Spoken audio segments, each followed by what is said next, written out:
Bonsoir. Mais dis donc, il est 22h26 minutes. Dis donc, c'est pas le live des enfants ici. Alors, c'est vendredi soir. Qu'est-ce qu'on fait le vendredi soir, les enfants? Qu'est-ce qu'on fait? Moi, je n'aime pas cette culture francophone-là. Alors, il y a une culture francophone et française.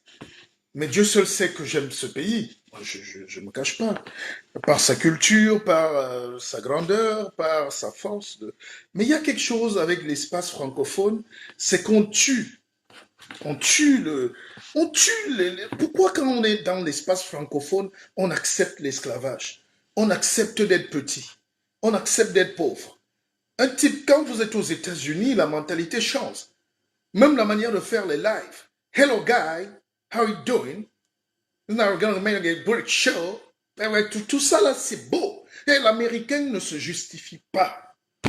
Ils ont un désir de puissance affirmé. C'est pas des gens qui pleurnichent. Mais en Afrique francophone, dès que tu es un peu brillant, tu es l'ennemi. Tes parents te payent les études. Tu finis les études. Tu commences à bosser. Tu commences à acheter une voiture. Tu dotes ta femme. Tu as la maison. Tu deviens jaloux. Tu deviens sorcier. On dit tu es sectaire. Tu commences à te battre, tu as un petit emploi, tu fais tes business, ton commerce. Dès que ça prospère, tu deviens un ennemi. En politique, tu entres, tu fais des idées, tu proposes. Dès que tu veux sauver et libérer le peuple, tu es l'ennemi du peuple. Alors, ce soir, dites-moi, mon téléphone est ouvert. Pourquoi vous êtes comme ça? Pourquoi l'Afrique est comme ça? Hein? Je ne sais pas quel thème, je ne sais pas si vous ne dormez pas, hein, évidemment. Moi, c'est un live qui me plaît bien. Et j'ai envie qu'on passe un petit bout de temps. Et en plus, demain, j'arrive sur Abidjan. Mais c'est simple, c'est pas. Oh, mais si les gars, comme, je sais pas, allez. Et puis, les gens aiment la médiocrité.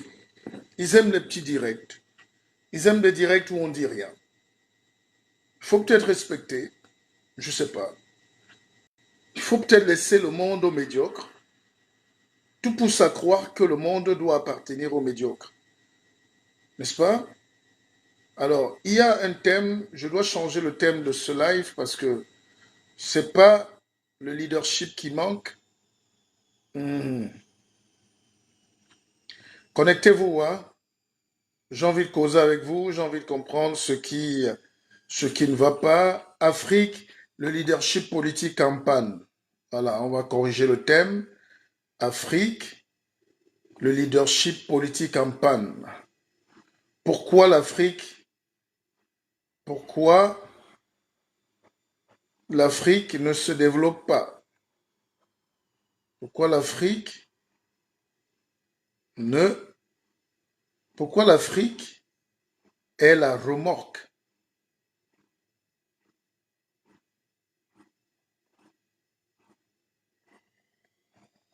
du train mondial?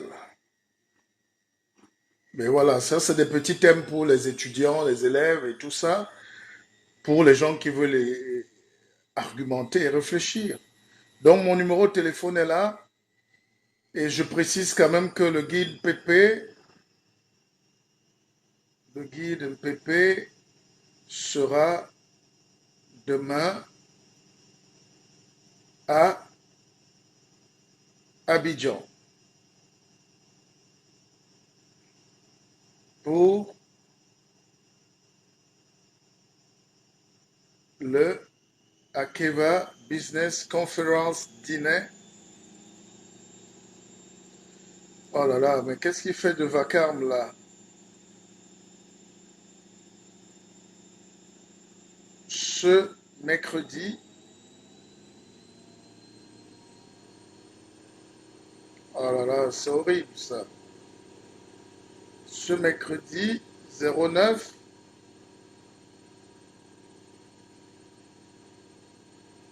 juin 2021.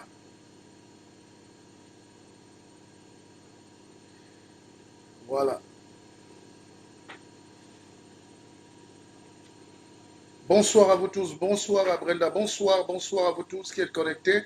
Alors, la question est simple, c'est un vendredi tranquille. Appelez, le numéro est ouvert, vous avez mon WhatsApp. Pourquoi l'Afrique a tout se concentré de négativité? Avec le monde qui est excellent aujourd'hui, où les pays ont des puissances de feu, l'armement, où la technologie est partout, avec des pays où le savoir est déversé, pourquoi en Afrique aujourd'hui, on n'avance pas?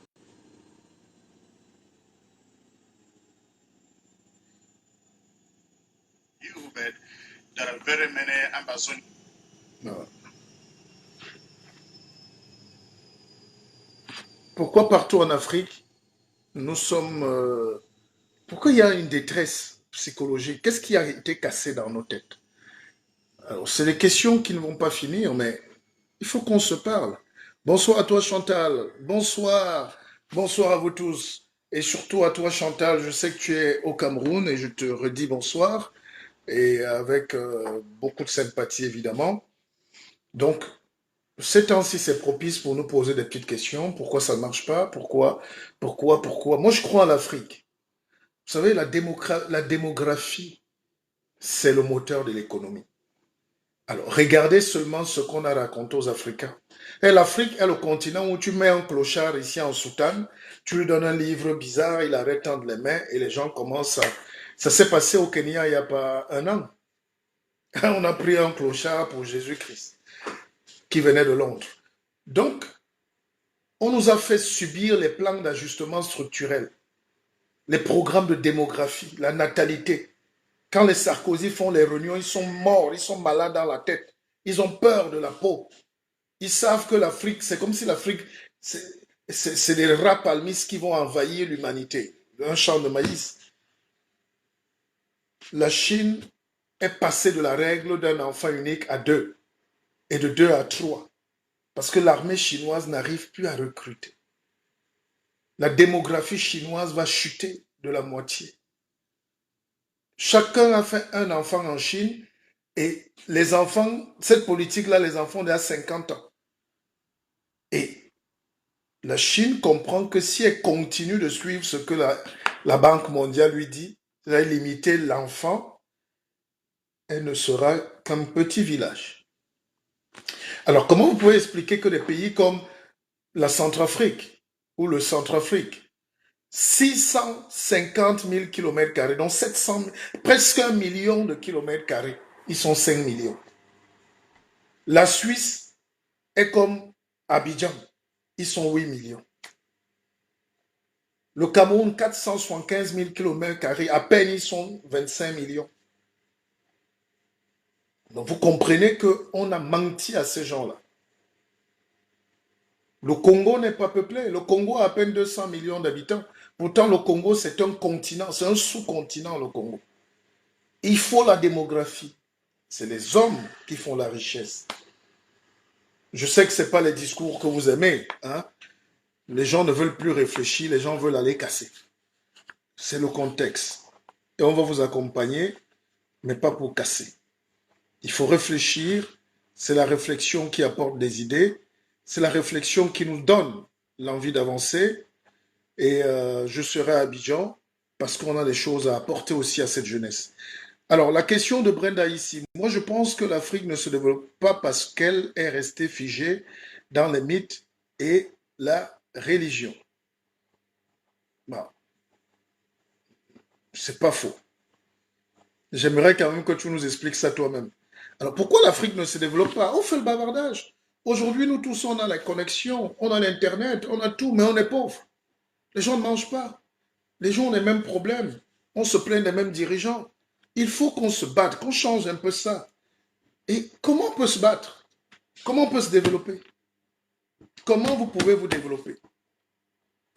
Quand les gens viennent ici, ils étudient, ils rentrent en Afrique pour escroquer, voler, piller psychologiquement leurs frères. Les gens ne rentrent pas avec les savoirs qu'ils ont pris au Canada, aux États-Unis, partout pour transmettre. Il faut un transfert de technologie. Mais en plus de ça, il faut d'abord un basculement idéologique. Il faut casser la dynamique. Il faut donner une nouvelle force politique, une nouvelle mentalité. un leadership.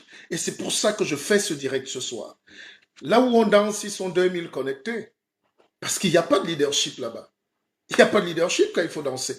Normal, à l'université, quand on entre souvent, l'amphi 500, on est 400, on est 1000 élèves. En deuxième année, on est 400. En troisième année, on est 200. En quatrième année, on est 100. Au doctorat, de master 2, on est 50. Et puis au doctorat, on est 20. Donc sur 1000 élèves, 1000 étudiants qui entrent, il y a 20 qui font une thèse. Donc mes directs sont... C'est pour ça que je veux que mes directs soient en même temps populaires, en même temps efficaces. Le populaire ne veut pas dire populisme. C'est-à-dire, je ne suis pas obligé de me déshabiller. Donc cette formule-là, tant qu'on ne l'a pas trouvée, c'est-à-dire quand je suis connecté, il y a 1000 personnes connectées pour écouter du savoir. Ça, je vais sentir qu'on a gagné. Mais tant qu'on reste là, on s'enferme, on fait peur aux gens, on fait des directs intello et les gens ne veulent pas nous suivre parce qu'on leur fait peur. Il y a quelque chose. L'intellectuel en Afrique rejette les gens. Il mystifie les trucs. C'est pour ça que quand vous prenez mon livre, c'est un livre qui a été écrit avec pas l'once d'un gros mot. Même si un gros mot, il est expliqué.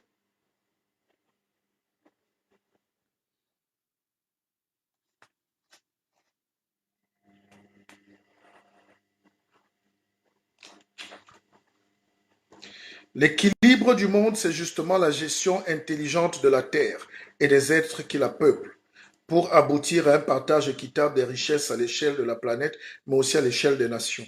Si la Chine et les États-Unis avalent plus de la moitié de la production mondiale, le reste du monde va se contenter des restes. Et si les restes tombent entre les mains des dictateurs, alors les peuples n'auront pas de miettes et ceux qui échapperont à la peste et au choléra seront devant la porte du petit Suisse pour quémander un petit yaourt. Le petit Suisse, c'est déjà un yaourt. Vous savez, c'est ce qu'on appelle une antanaclase, n'est-ce pas? Donc, quand je fais une figure de style comme ça, c'est beau. Mais comment faire pour que l'Africain commence à aimer ce qui est beau? Dites-moi alors, pourquoi il n'y a pas de leadership? Parce que les gens ne veulent pas travailler. Pourquoi les Blancs nous ont tapés? Je ne dis pas qu'ils doivent nous taper, mais pourquoi ils nous ont tapés? Parce qu'ils ont trouvé des gens qui ne travaillaient pas ou qui travaillaient mal, qui étaient mal organisés. Et ils ont tué ce qu'on appelle le leadership. On a tué le leadership en Afrique. N'est-ce pas? Donc, moi, je viens vous raconter votre histoire aujourd'hui et j'ai ouvert le téléphone pour ceux qui veulent qu'on cause, mais c'est important. C'est important. Le leadership a été tué en Afrique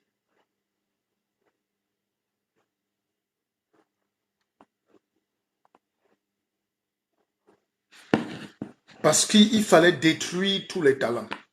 Je vous prends seulement un exemple. La colonisation a fait très mal à l'Afrique parce que tout le monde travaillait pour trahir. Les missionnaires qui venaient là, les prêtres catholiques là, c'était des agents. Les fonctionnaires, les soldats, le renseignement était poussé. C'est pour ça que je peux vous parler ce soir, par exemple, du massacre de la mission catholique de Mom Dibang. Ça, vous n'avez pas connu, ça c'est dans le Cameroun. Et à l'époque, on cherche Oumyobé, et les renseignements vont dire que Oumyobé sera dans cette église. Donc on a été pétrifié par la violence coloniale qui a forcé les habitants de la zone de Mom Dibang.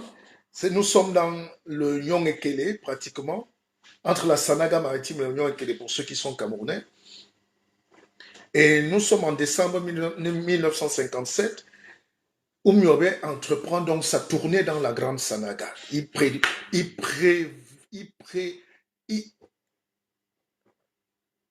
projette d'entrer dans Diban, d'aller dans chaque village jusqu'à Ezeka, jusqu'à Makak et aller même à Yaoundé pour porter son discours, pour expliquer aux populations les contours de sa rencontre avec l'évêque Thomas Mongo à l'époque.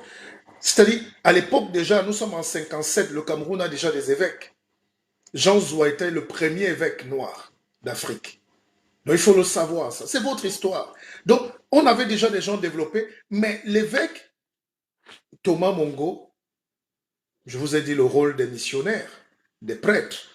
Ils travaillaient en réalité pas pour libérer le peuple africain. Les missionnaires en Afrique, qu'ils soient blancs ou noirs, travaillaient pour rapporter. C'était les indiques des colons. Et c'est donc ça qui a amené,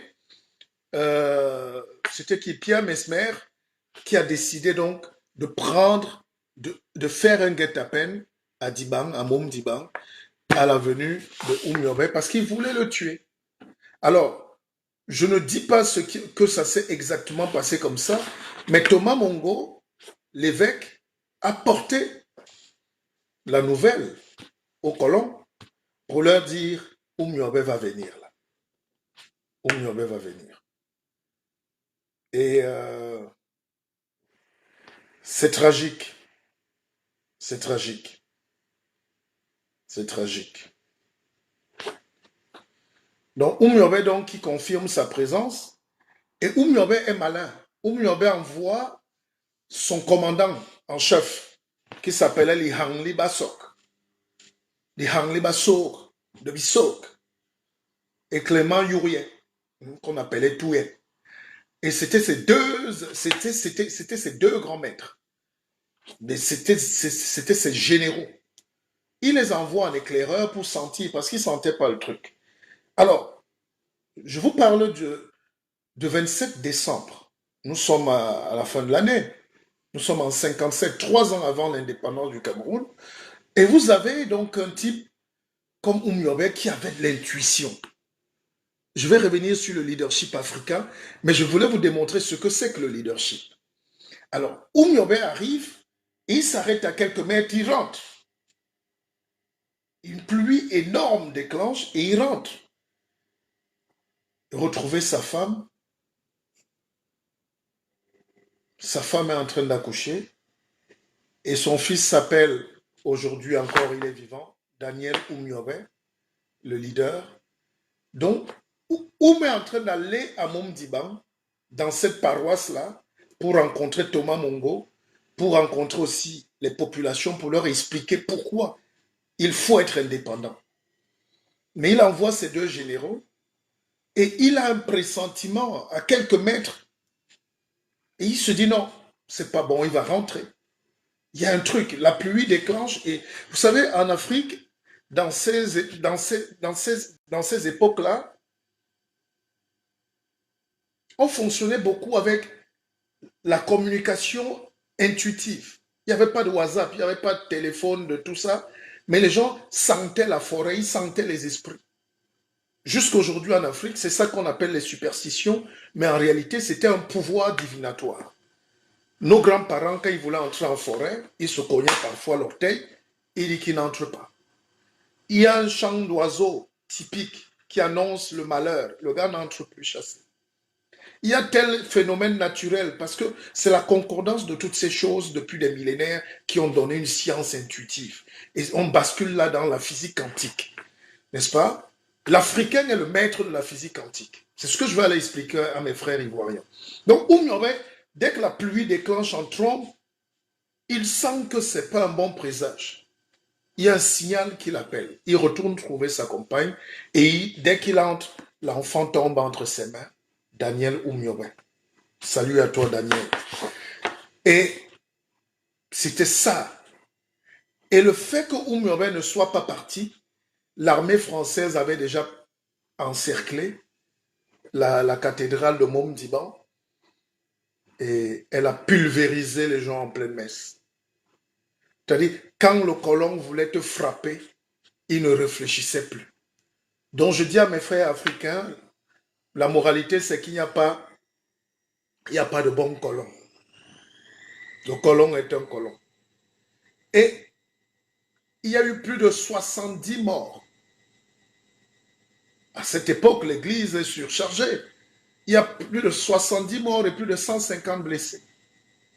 Ils ont détruit la chapelle et l'évêque qui est noir, qui est camerounais, va plutôt défendre la position des colons pour dire que non, il n'y a pas eu massacre dans l'église, on n'a pas bombardé l'église, on a bombardé ces gens quand ils étaient hors de l'église. Donc, l'église catholique a un contentieux avec les Africains, il y a un devoir de vérité. faut savoir que 15 ans avant, ici en France, pour ceux qui ont un peu la mémoire, nous sommes toujours pendant la Deuxième Guerre mondiale, l'Allemagne est toute puissante et elle pilonne la France jusqu'à l'intervention de juin, jusqu'au débarquement de 1944, quand les Américains entrent, n'est-ce pas, par la Normandie. D'ailleurs, c'est là-bas qu'il y a le massacre d'Oradour-sur-Glane, ce qui a été perpétré par les nazis. Les nazis ont fait la même chose. Oh, quand tu le connais. Un peuple qui ne connaît pas son histoire est un peuple esclave à vie. Voilà pourquoi nous n'allons plus faire de direct, parce que les gens n'ont pas un intérêt à chercher le savoir. Comment vous voulez porter des révolutions si vous ne savez pas qui vous êtes, d'où vous venez? Le massacre donc le massacre donc d'Oradour-sur-Glane en Normandie, c'est exactement ça. Donc les nazis arrivent à Oradour-sur-Glane, ils bombardent toute cette zone, tout le village. Ils tuent hommes, femmes et enfants. Ils ne laissent pas de survivants. Il y a du sang partout. C'est d'une violence, c'est d'une bestialité. Et c'est là où le monde entier est choqué. Et je pense que Eisenhower décide de doubler l'effectif pour venir écraser ces gens-là. Cette vermine allemande. Cette Wehrmacht. D'ailleurs, les gens ne savent pas que Hitler était chrétien aussi. L'armée allemande nazie, c'est Gott mit uns. Nous, Dieu avec nous. Donc vous allez tuer les gens parce que Dieu est avec vous. Et toutes les guerres aujourd'hui, c'est au nom de Dieu finalement. N'est-ce pas? Alors, le déni de mémoire est un crime assimilable à un génocide, mes chers frères africains. Alors, si vous ne connaissez pas votre histoire, je n'accuse pas le peuple. C'est les intellectuels, c'est les élites, c'est les savants, c'est les... On ne dit même plus intellectuels aujourd'hui, mais c'est les éclairés qui doivent prendre leur rôle. Le rôle du leadership, c'est ça. Le rôle du leader, c'est ça. C'est-à-dire un vendredi soir, pendant que les autres dansent et boivent, que la vie est belle, avec les milliards détournés du Covid, un intellectuel, un homme qui se bat pour la cause, se dit, moi je prends 1 heure pour faire une leçon d'histoire pour les jeunes, les plus jeunes, les femmes, les hommes et les enfants. Donc, l'histoire se répète. Donc, ce que les Allemands ont fait aux Français, les Français ont été choqués. Mais ça n'a pas empêché à la France, 15 ans après, en 1957, d'aller refaire la même chose, mais en Afrique. En Afrique, donc, la colonisation française a été très violente. Elle a été très violente. C'est un pléonasme de dire qu'elle a été violente. Ce n'est pas pour faire un procès à la France. Nous, on évolue avec le temps. Macron allait demander pardon, c'est un début. L'Allemagne même allait demander pardon parce qu'il n'y avait pas pire méchant que Allemand dans ce domaine-là, de la destruction de l'humain. Quand vous voyez l'Allemagne rentrer en Namibie demander pardon, les Allemands se levaient le matin et ils décidaient de pendre 100 personnes, sans justification.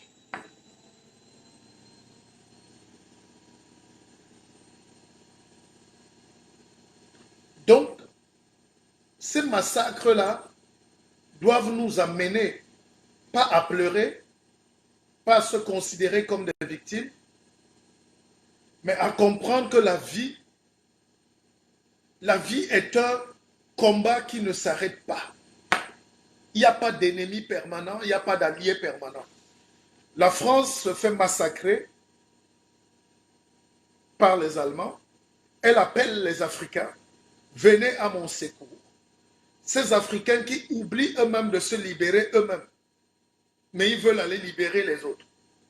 Mais parce que De Gaulle a été malhonnête, De Gaulle a été un stratège. On ne va pas dire malhonnête, mais De Gaulle a été intelligent. De Gaulle a dit à ces gens, venez pauvres types, aidez-nous à nous libérer, on va vous libérer.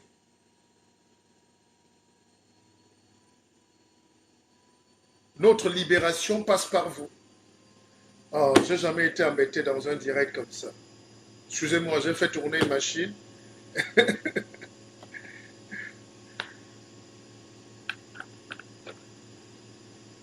Machine, tais-toi maintenant.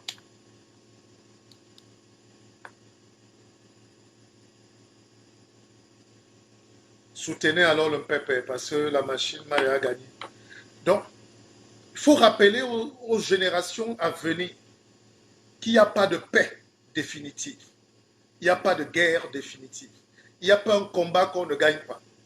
On ne peut pas être là en train de pleurer l'esclavage, la colonisation, la néocolonisation et d'être battu, battu, battu. À un moment, les gens vont commencer à croire qu'être battu, c'est normal. La résultante, c'est qu'aujourd'hui, vous voyez un petit noir français, on lui refuse l'appartement avec son argent. Ce n'est pas gratuit. Il se met à pleurer. Et on l'invite dans la télé de ces prédateurs capitalistes sauvages, esclavagistes en Afrique, pour venir pleurer, pour montrer que oui, le rôle du noir ici, c'est de pleurer. Le rôle du noir ici, c'est d'être immigré. C'est de demander le pain. C'est de voler la soupe.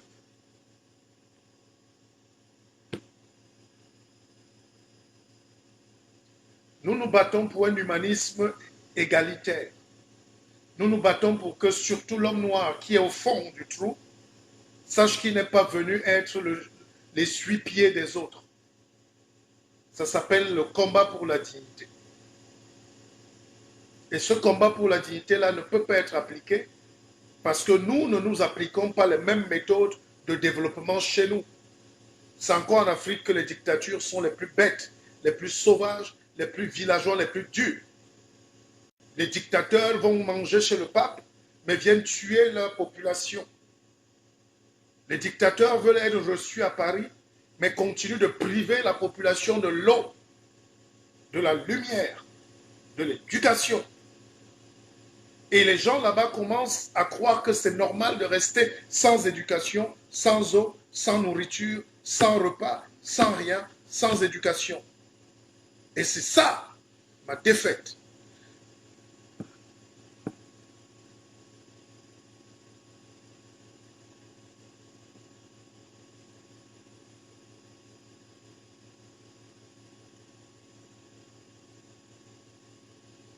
On est enfermé dans l'œil du cyclope de Polyphème.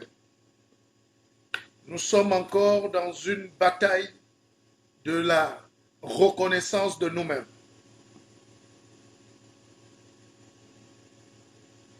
Nous sommes encore en train de croire que le monde nous appartient.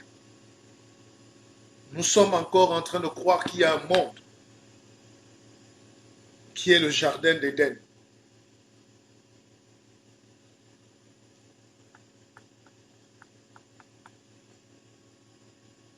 Est-ce que vous êtes content de ce petit récit?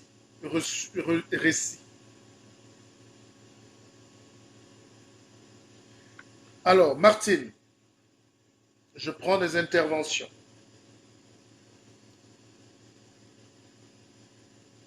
On a dit aux Noirs de faire la guerre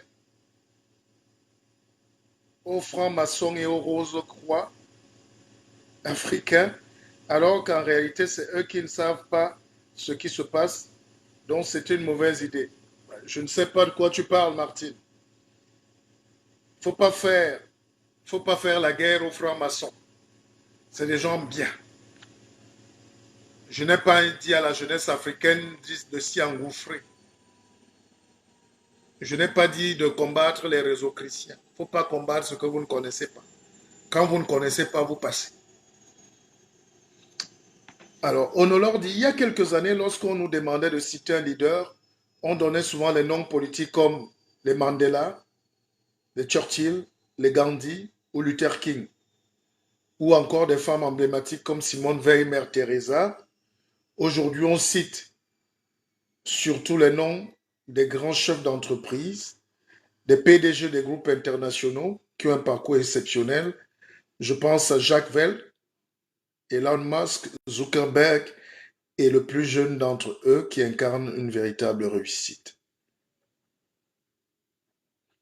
Mais c'est un problème sérieux qu'elle soulève là, cette belle dame à la prestance. C'est-à-dire que nous sommes dans l'ère où on est en train de tuer le leadership chez l'Africain. On lui fait croire que c'est Zuckerberg qui est le leader du monde. On lui fait croire que c'est Bill Gates. Mais en réalité, c'est pas faux. Bill Gates nous a décidé de nous vacciner, on nous vaccine, comme du bétail.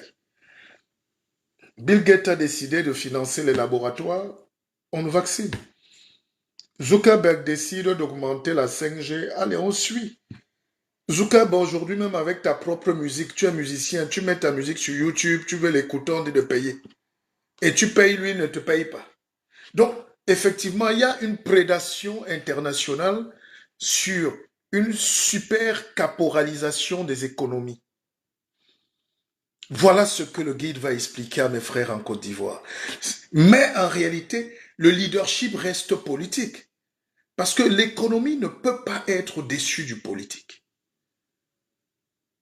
L'économie va influencer, orienter, faire même élire. Le rôle de l'économie et des capitalistes, des milliardaires, c'est de faire élire tel ou tel président. Mais l'affaire n'est pas si simple, parce que quand vous regardez la Russie, Poutine est un sacré garnement international. Hein? Poutine peut faire battre n'importe quel président. C'est-à-dire, dans ton pays, tu fais les élections, Poutine fait qu'on te tape en piratant ton système informatique.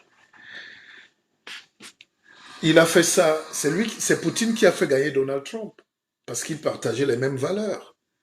Parce que, voilà, ils ont les mêmes business. Et c'est pour ça qu'il y avait l'accalmie entre les États-Unis et la Russie. Ils ne se sont pas engueulés, ils ne se sont pas affrontés. Donc, les nations aujourd'hui se battent pour imposer un leadership. Le leadership est politique, mais c'est soutenu par l'économie. Regardez ce que Elon Musk fait aujourd'hui. Avant, c'était la NASA qui allait sur la planète, Mars et tout, sur la Lune. Aujourd'hui, ce n'est plus la NASA, c'est un particulier, c'est Elon Musk qui enlève l'argent de sa poche pour financer, n'est-ce pas? Partagez le direct parce que c'est très important. Alors, en Afrique aujourd'hui, quel est le type de leadership qu'on peut avoir? Quel est le chef d'État africain qui peut donc, pendant que les Bill Gates sont multimilliardaires dans leur pays et font développer leur pays, chez nous, le leadership est tué à tous les niveaux, politique, économique, social et même culturel. Parce que tant qu'on n'a pas le leadership, il n'y a pas de développement. C'est le leader à un moment qui dit allez, ça suffit, avançons. Kagame est un leader. Kagame est un grand leader. Kagame est un lutteur. Mais Kagame aussi est un type qui a une histoire dure. On n'est pas leader dans les bisous. On n'est pas leader dans... On ne casse pas les cailloux avec la salive. Il faut cogner avec du marteau. Il faut cogner avec de la dynamite. Donc le leader, à un moment, est celui qui va casser la roche pour casser les mentalités, casser les habitudes, imposer une sorte de vision managériale au peuple. Le leader n'est pas un manager, il donne la vision et le manager implémente. Et l'Afrique, il n'y a pas beaucoup de leaders aujourd'hui. Citez-moi les leaders que vous connaissez en Afrique. Je vais dans un pays demain où il y a quand même un leader. L'Afrique souffre car les dirigeants ont pour programme politique la pauvreté et l'endormissement, l'alcool plus l'église. Il n'y a pas de place pour la science et la technologie. C'est un jeune qui écrit. C'est Christopher, le sémillant Christopher Chimie. Et c'est très important. Il est en Afrique, ce petit. Et parfois, il m'appelle, je sens la détresse. On n'a pas le droit de priver notre jeunesse du rêve. On n'a pas le droit. Comme je dis souvent, si tes rêves ne te surprennent pas, ça veut dire que tu n'as même pas encore commencé à rêver. Il faut que tes rêves, quand tu te lèves le matin en sursaut, que tes rêves te brutalisent. J'ai rêvé que tout le monde a la lumière au Gabon. J'ai rêvé qu'il y a le logement social partout en Côte d'Ivoire, partout au Sénégal. Et puis tu as peur. Le leader doit avoir peur de ses rêves. Après, il se ressaisit et dit, ah, on peut quand même le faire. Voilà un jeune qui nous dit l'alcool plus l'église. Endormissement en Afrique. C'est pour ça que quand les gens font les enquêtes sur les 180 milliards qui ont disparu au Cameroun, dans un pays par exemple, je rigole. L'argent n'a pas disparu, mais il emprunte des circuits de la pauvreté, dont les bars, les boîtes sont pleins, les carrefours, voilà, la vie inutile, la jouissance n'a jamais été aussi bien portante. N'est-ce pas? Mais pas dans le développement. Alors, maintenant, il parle de l'alcool plus les églises.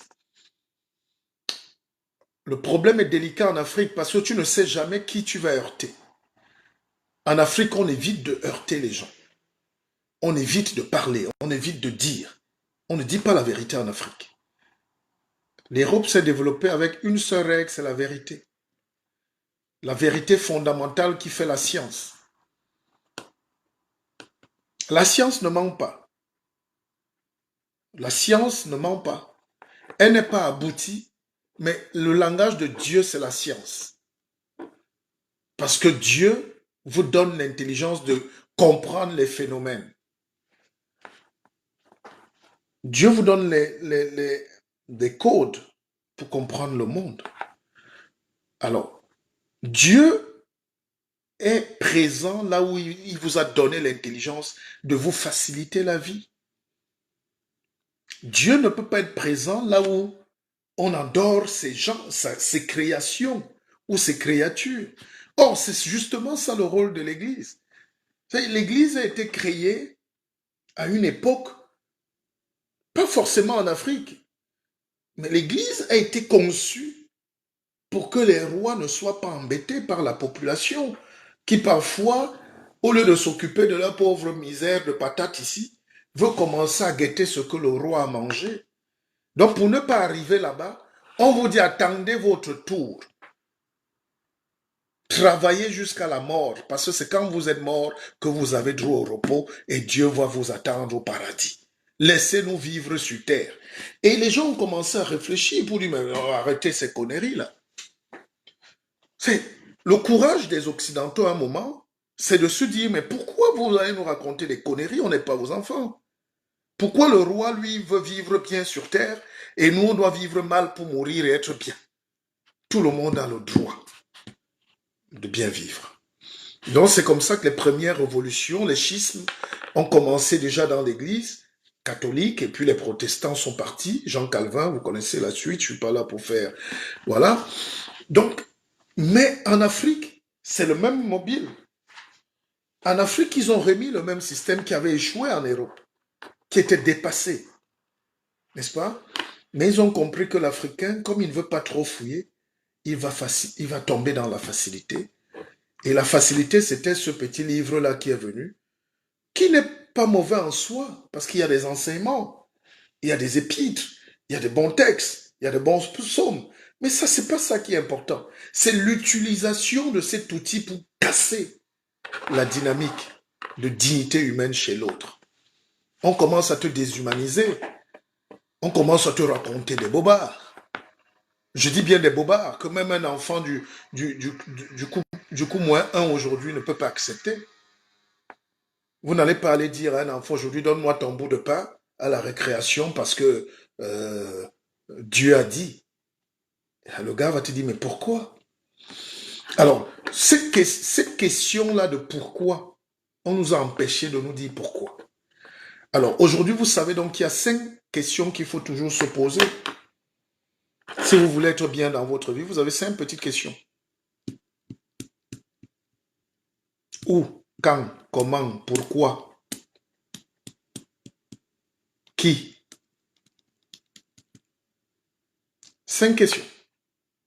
Chaque fois que vous avez une situation en face, et ça, on n'a pas dit ça à nos frères et sœurs. Même là, ça paraît facile, mais même les élèves, les étudiants en Master 1 ne savent pas que la main, si c'est leur questionnement. Ils doivent se servir de cette main à chaque instant pour comprendre où ils sont. C'est pour ça que vous voyez un costaud noir haïtien il se fait taper par un maigrichon d'Algérien. Déjà, quelqu'un vient te dire coupe ta musique. À supposer même que la musique soit gênante. Mais le gars, le casque, il a son petit musique. Mais tu me dis déjà de couper ma musique. J'accepte. Parce que parfois, il faut éviter les conflits. Je désactive ma musique. Et ça ne suffit pas. Et tu reviens vers moi. Tu me dis, je t'ordonne d'éteindre la musique. Ce n'est plus de baisser. Ça veut dire que si tu commences, c'est une leçon, hein, ce qui s'est passé là. Chers frères et sœurs, c'est bien beau de faire les défilés d'aigreur, de pleurer, de dire... Non, non. Il faut former nos enfants, nos hommes, nos femmes à être réactifs, à être vifs. Tout le monde n'a pas une ceinture noire, mais je peux vous dire que quelqu'un qui est fort dans la tête peut démonter même un océan de médiocrité. Le gars revient et te dit, j'ai dit de couper ta musique. Bon, là, si tu es même encore gentil, parce que normalement, il faut laisser faire. Moi, j'aime souvent des situations où je fais semblant de t'accompagner dans ta force pour renverser la vapeur et te faire un mawashigiri. N'est-ce pas? Mais tout le monde n'a pas pratiqué les arts martiaux. Donc, le gars coupe quand même la musique. Mais là, il doit déjà sentir qu'il y a une agression. Tu me demandes de baisser la musique, de couper la musique. C'est quoi la troisième étape? Donc, il devait se poser déjà... Donc, première question, deuxième question, troisième question, 5 questions, tu dois agir. Au bout de 5 questions, tu dois te défendre. Donc, on est déjà au troisième niveau. Le gars vient, il commence à dire sale nègre et tout. Donc, quatrième niveau. Non, là, tu ne permets pas. Et tu commences à prendre tes distances. Soit tu te protèges, tu fuis, soit tu ripostes, mais pas que tu te mets à pas que tu te verses comme ça au sol et on te donne encore un petit billet, tu reviens pleurer à la télé, je veux la paix. Depuis quand celui qu'on tape supplie la paix? Depuis quand celui qu'on blesse, on fait couler le sang et dans la tête, on fragilise sa mémoire, sa pensée, sa dignité, on le met, on l'humilie au sol et il vient le lendemain dire, lui, il est pour la paix, il n'aime pas les problèmes. Je suis pour la totale non-violence. Je n'ai jamais exercé une quelconque violence dans ma vie, du moins gratuite, mais il y a des situations où même politiquement, il y a des discours qu'on ne tient pas. C'est pas toi le problème. Donc, l'Africain, partout où il est, le noir, croit qu'il a un problème. C'est toi qu'un sale petit type vient taper et c'est toi qui viens t'excuser. S'il faut la paix, c'est pas toi, c'est à lui. C'est cet énergumène-là. Et ça pose le questionnement de la place de l'Africain dans ce monde. Tantôt il vénère le monde arabe parce qu'il est musulman, il croit que c'est ses amis. Tantôt il est ici, il croit qu'il est le monde chrétien, les juifs, les judéo-chrétiens, c'est ses parents. Tantôt, et lui-même il se néglige, il se déteste, il s'ignore, il est haineux envers lui-même. Si Israël avait attendu que les Palestiniens tuent tous les Juifs pour demander pardon, c'est qu'Israël n'existe pas depuis 1948. Vous voulez faire la guerre, on riposte. Et puis après, on s'explique. Tu ne vas pas venir me battre, m'agresser, et moi je me lève, je demande pardon. C'est le monde à l'envers. Même dans le droit et la justice, quand nos enfants regardent ça, ils se disent, mais pourquoi c'est comme ça? Inversons un peu les rôles. Un noir qui tape un arabe, et l'arabe vient déjà à la télé, pleurer et s'excuser d'avoir été tapé. Vous comprenez donc qu'il y a l'extrême droite, il y a des hommes politiques qui manipulent ces questions-là pour présenter toujours une communauté comme une communauté de gens faibles, de gens sans réseau, de gens qui n'ont pas de puissance, de gens médiocres, de gens pourris, musclés, mais rien là dans la tête. C'est faux. Il faut arrêter ça. Et je parle de ça parce que ça a des répercussions sur la jeunesse africaine, sur le continent, puisque les chefs d'État savent qu'ils peuvent vous taper et vous venez pleurer et vous excuser. le peuple africain se fait bastonner tous les jours, se fait violer tous les jours, sur place sur le continent et partout ailleurs dans le monde. Et c'est ce même peuple qui pleure et qui s'excuse. C'est pour ça que quelqu'un, on le viole, on le tape sur place, il fuit, il traverse le désert, il va gagner une médaille et il ramène au pays. Pour dire, esclave je suis, esclave je le demeure, c'est pour vous la gloire et à moi le déshonneur. C'est très prophétique et c'est très puissant. C'est ça le rôle d'un guide. Vous savez, hier j'étais me faire une petite beauté. Même si les Ghanéens là veulent souvent nous déchirer la tête, mais c'était un endroit sympa. Alors j'ai été marqué parce que je faisais une petite pédicure. Le gars, il est nigérien. Il est Ibo, donc de la frontière du Cameroun. Et vous savez que la moitié de toutes les cultures, les groupes ethniques qu'il y a à l'ouest, nord-ouest, sud-ouest se retrouvent au Nigeria, puisque le Cameroun était, même depuis le nord, la Damawa, c'est une partie au Nigeria, une partie au Cameroun. Le nord-ouest, toute cette côte-là, toute cette zone-là, c'est le Nigeria et le Cameroun qui se sont partagés ça. Enfin, les Anglais, les colons. Toute la partie-là était au Nigeria, elle s'est rattachée au Cameroun. Dans les tribus, les peuples, c'est la même chose. Le gars parle. D'ailleurs, qu'est-ce qu'il a même dit? Moi, je parlais un bassa un peu dur là. Il dit que les Calabas, les gens de Calabar parlent le bassa. Et ce n'est pas faux. Il entendait tout ce qu'on disait. Le bassa, c'est une langue du Cameroun. Mais ce qui est bizarre, c'est que quand je veux lui dire qu'on est un même peuple, il dit non.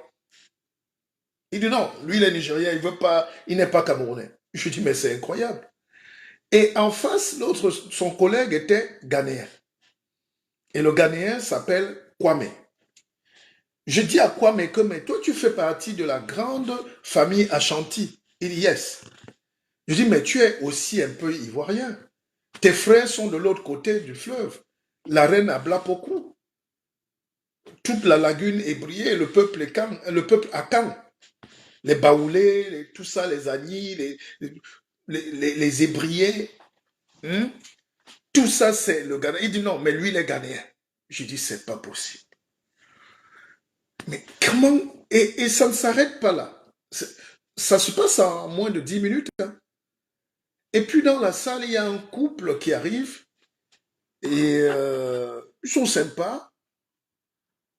Ce couple-là parle le Douala. Le Douala, c'est une langue du Cameroun. Mais il y a quelqu'un qui était là, qui croyait que c'est des Congolais.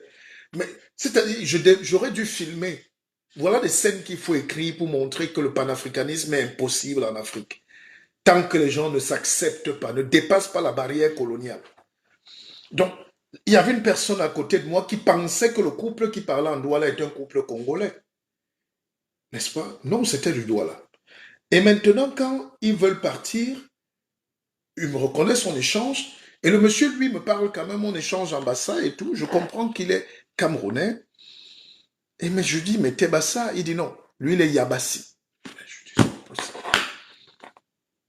Et la dame, elle dit, elle est Pongo. Mais c'est encore plus compliqué. Non. Vous imaginez, Pongo, c'est Douala. C'est Sawa. Mais le Pongo te dit qu'il n'est pas Douala. Qu'il n'est même pas Bakoko. Et ils sont de Dibombari. Dibombari, c'est chez ma grand-mère. Et vous avez les Bakoko et les Pongo. Ils vivent ensemble depuis 4 millions d'années. Dans toutes les maisons, on parle le Bakoko et le Pongo, c'est la même langue. Elle dit non, elle s'est fâchée, la dame. Tout ça pour vous dire que nous avons du boulot, nous devons travailler, nous devons éduquer encore plus. Profitons de cette énergie qu'on a aujourd'hui, de cette connexion facile, de ce temps qu'on a pour donner du savoir, pour essayer d'équilibrer. Marthe Bekada dit, vous êtes notre leader, le guide. Vos directs libèrent déjà la mémoire, mais nos esprits demeurent enchaînés. Que j'aimerais bien. Hein, que j'aimerais bien. Le guide, tu dis tellement de vérité, franchement. Alors, euh, le stratège Cogito, quand on parle de leader,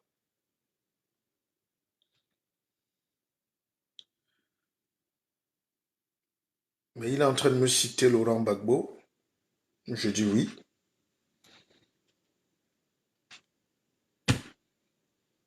Mais le leader aussi, à un moment, tous les grands leaders au monde ont toujours laissé aussi la place aux autres, ont toujours annoncé leur départ, ont toujours fait la passe, ont toujours laissé. Qu'est-ce qui a amené le problème, souvent en Afrique, pour ne pas généraliser, c'est que des leaders ne laissent pas, ils ne donnent pas, sauf par la force.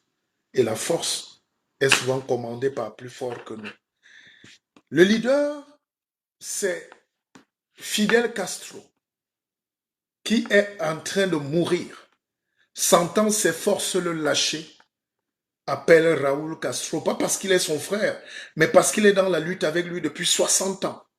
Et il lui dit, jeune frère, c'est ton tour, continue, je ne peux plus. Le leader, c'est Mandela, qui arrive, qui sort de prison, il fait son mandat, et il dit au Thabo Mbeki, ses jeunes frères, allez-y, continuez. J'ai envie de me reposer. Le leader, c'est Martin Luther King qui s'arrête et dit I have a dream. Je vous ai dit, le leader rêve. Je vous ai parlé de Oumyobé tout à l'heure qu'on allait assassiner. L'armée française a mis le napalm et tout. L'avion rôdait là sur sa tête. Oumyobé a eu le 6e sens de ne pas y aller. Il était à quelques mètres. Il est rentré. En plus, son fils naissait. En plus, il sentait qu'il y avait danger. Oumyobé a dit plus tard que je savais. C'est pour ça que j'ai envoyé Bassor là-bas, Bassok là-bas, et tout y est. Alors, le leader, c'est Sankara. Sankara, qui on dit que Compaoré va te tuer. Et il dit oui, je sais. Personne ne peut me protéger contre mon frère, à qui j'ai tout donné. Mais s'il me tue, c'est pas moi qui va mourir. C'est la révolution et le rêve africain et burkinabé qu'il va tuer. Et regardez, on a tué Sankara, le rêve burkinabé ne s'est jamais réalisé. Jusqu'aujourd'hui, il se cherche encore. Ils se cherchent dans une misère indicible. Ils n'ont pas la formule. Parce que le leader a été tué. Le leadership, mesdames, messieurs, quand les Africains vont véritablement comprendre que vaut mieux laisser parfois la place à celui qui travaille, à celui qui comprend, à celui qui peut nous envoyer, à celui qui peut nous sortir du trou, qu'il soit blanc, noir, jaune, qu'il soit bleu, bleu, qu'il soit du village d'en haut ou d'en bas, est-ce qu'il peut nous conduire à Canaan pour les référenciers de la Bible? Alors, Jires Fodjo me dit ici, moi j'ai compris une chose, on doit faire un mariage de mélange d'ethnies. Moi, par exemple, j'ai un papa Bassa et une mère Bamileke. Jamais un jour je prendrai un parti pour une partie, un parti pour un parti politique, pour la lutte contre une tout ça là. Mais l'Afrique n'a pas besoin. L'Afrique a un problème. Parce que moi, j'ai vu un reportage de France 2, d'Antenne 2 en France. À l'époque, on présentait le Cameroun, par exemple, comme le pays, l'un des rares pays en Afrique qui atteint l'autosuffisance alimentaire. Nous sommes en 70, avant l'arrivée du président actuel, que je ne citerai pas pour ne pas blesser. Apparemment, aujourd'hui, même quand tu cites le nom de quelqu'un, tu blesses les gens. Donc, je blesse personne. Alors, les journalistes français disent qu'il y a 100 ethnies à peine dans ce pays. Et ils ont interrogé des anthropologues. C'est eux qui contrôlaient le pays. ils ont référencé 100 ethnies. Comment se fait-il que donc, depuis 82, de 82 à 2022 pratiquement, on dit qu'on est 400 ethnies? Vous comprenez qu'il y a un désir malsain de mentir, de prendre un groupe chimérique pour une tribu, pour un clan, pour leur donner un pouvoir politique. En réalité, nous sommes dans la quête d'une identité commune qui ne vient pas. Or, il n'y a pas de nation avec une multitude d'identités. Je vous prends un cas simple. L'autre jour en France, c'était même avant-hier, hein, l'Assemblée nationale française a cassé une ordonnance, un projet de loi même, qui visait à enseigner les langues locales dans les écoles. Donc les Bretons, ils ont des trucs où il faut apprendre aux enfants le breton, les petits trucs, les occitans, les ceci, les corses. L'État français a dit foutez le camp. Foutez le camp. On ne vous permettra pas de créer une superposition à l'identité nationale. Et je pense que l'Afrique doit arriver à ce leadership où on écrase ces tribus-là, qui sont des constructions mensongères et post-coloniales, parce qu'on trouve des gens qui vivent ensemble, qui mangent ensemble, qui se marient, qui échangent, qui font le commerce, la chasse, qui vendent, qui montent, qui descendent le fleuve, le Nkam, le Onkam, le Zambèze, le Congo, tout ça, et on vient leur donner des noms de tribus. Ça n'existe pas. Ça n'existe pas.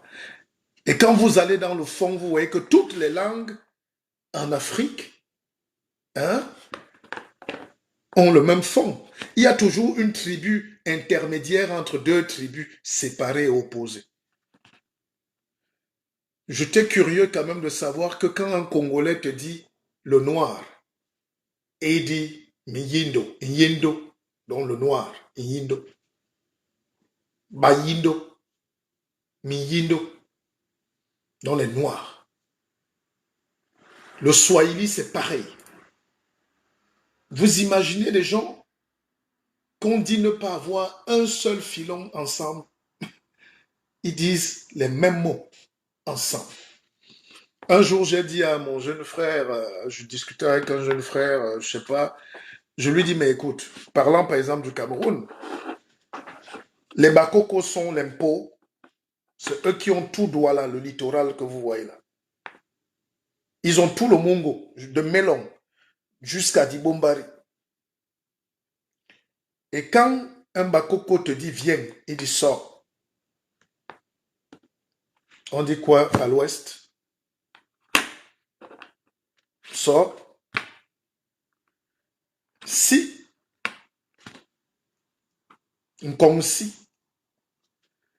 Les Bassa disent Nkonsi, l'univers. Parce que Dieu chez nous n'est pas un type à la barbe. Ce n'est pas les églises monothéistes. C'est curieux que l'Africain soit en train d'apprendre ce qu'il doit enseigner aux autres. Parce qu'il ne connaît même pas sa langue, il ne connaît pas sa culture. Pour désigner l'univers, dont la cosmogonie, la constellation des planètes interstellaires, on est Nkonsi, la planète. Et c'est pour ça que même à l'ouest, les Bamileke te disent aussi si. Si tu veux un Jimsing, comme si, tu aussi, tu vois, tout ce que tu aussi là-bas. Toi aussi, tu aussi seulement. Lui aussi. Lève-toi et pars. Donc, lui aussi, c'est lève-toi. Hein? Lève-toi de la terre. Bouge. Donc, alors, il faut un travail concret et très simple. Et je peux le prouver. Et quand je vais en Côte d'Ivoire, je n'ai pas besoin de 2 jours pour leur expliquer, pour leur faire le lien entre toutes ces tribus-là. Et ce travail, nous devons le faire aujourd'hui. Parce que nos aînés l'ont fait hier, mais nous devons l'enrichir, l'adapter. Il faut ce discours-là. Il ne faut pas qu'on se mette à... Moi, je lis tous les Cheikh Anta Diop. J'ai tous les Cheikh Anta Diop. C'est ma Bible, hein, Cheikh Anta Diop.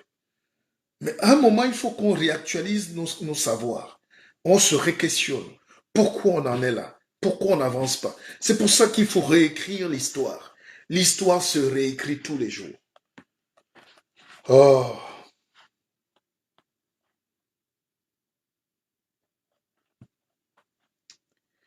l'histoire se réécrit tous les jours.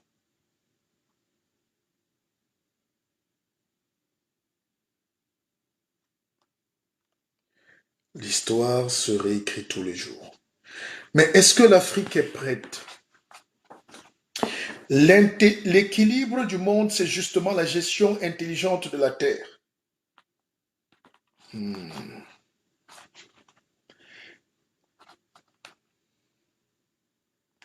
Alors, ne zappez pas. Je sais qu'on n'aime pas la lecture. Hein. Quand c'est une jeune sœur qui vous raconte comment on a déchiré son collant, elle dit on dit que on est écrivain. Écoutez,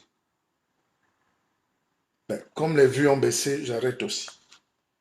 Parce que je ne peux pas concevoir que dès qu'on ouvre un livre, l'Africain fuit. Je ne peux pas le concevoir. Je ne peux pas le concevoir. Même si nous, on n'aime pas la lecture, faites à ce que vos enfants déposent les téléphones. Les samedis soirs, on coupe la télé, on ferme les téléphones, chacun arrête un livre, même les emblas. J'ai une petite fille que je suis souvent, comme j'ai beaucoup d'enfants. Beaucoup de parents me font beaucoup confiance. Et malgré les occupations, je ne suis pas professeur. Non, je ne suis pas le professeur de ces enfants-là. Je ne veux pas interférer dans leurs enseignements. Mais il faut leur apprendre quelque chose de très puissant. C'est qui tu es, who you are. Alors, quand je dis à la jeune fille est-ce que tu connais les citations? Elle dit non. Bon, c'est un enfant. Mais après, je dis, tu es sûr que tu ne connais pas de citations? Je commence à lui donner des petites citations. Le travail éloigne l'homme de 3 grands mots. La nuit, le vice et le besoin. Qui? Voltaire. Écrit. Fait. Elle dit, elle commence à me citer. La justice, c'est l'art de l'équilibre entre des forces externes et des forces internes. Je dis, c'est de qui? Elle dit, elle a lu ça dans le manga. Je dis, mais c'est pas possible. Elle m'a sorti plus de 20 citations des mangas. Donc, même le manga est une culture. Donc, les Japonais, c'est des trucs des jeunes là. Hein? Moi, je ne savais pas. Cet enfant-là m'a sorti plus de 20 citations qu'elle récite. Elle-même ne savait pas que c'est des citations. Mais elle prend ça où? Dans les mangas. Alors, il est temps de bâtir son édifice, d'être heureux et de construire sa chapelle mentale et spirituelle. Chaque peuple doit construire sa chapelle mentale et spirituelle. Chaque peuple doit fourbir ses armes pour ne jamais être déstabilisé. Moi, définitivement, je suis un Africain du monde, qui est partout chez lui, parce que je suis chez moi. Le pays qui est le mien n'est pas en opposition avec mes valeurs d'humanisme et de bonté. Je dois pouvoir être heureux partout, créer la joie, la bonté autour de moi, donner ma contribution pour le développement de mon pays. Là-bas, c'était impossible. Ici, on ne me demande que cela.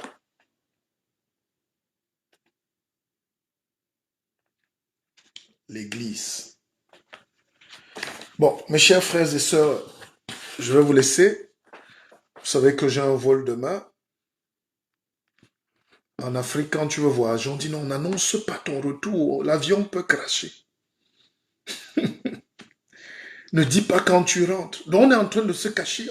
Même quand on veut être heureux, on fuit. Ici, quelqu'un te dit, oh, j'ai mon vol demain à 8 heures. Mais tu vas empêcher son vol.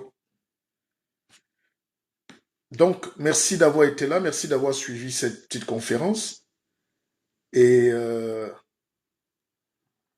Lavoisier Pani voulait faire une intervention. Comment c'est une intervention? Vous ne dormez pas. Moi, je suis fatigué. Qui veut faire l'intervention?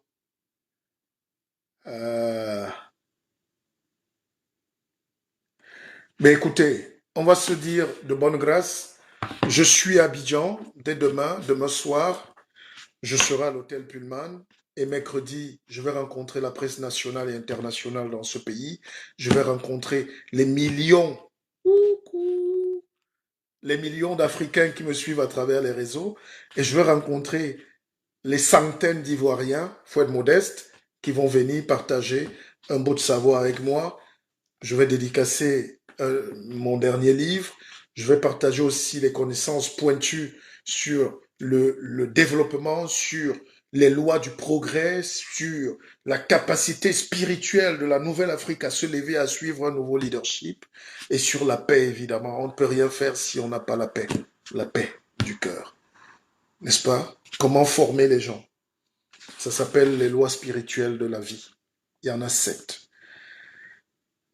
Alors, Lavoisier Pani, je ne t'ai pas... Non, le numéro était coordonné. Si tu voulais...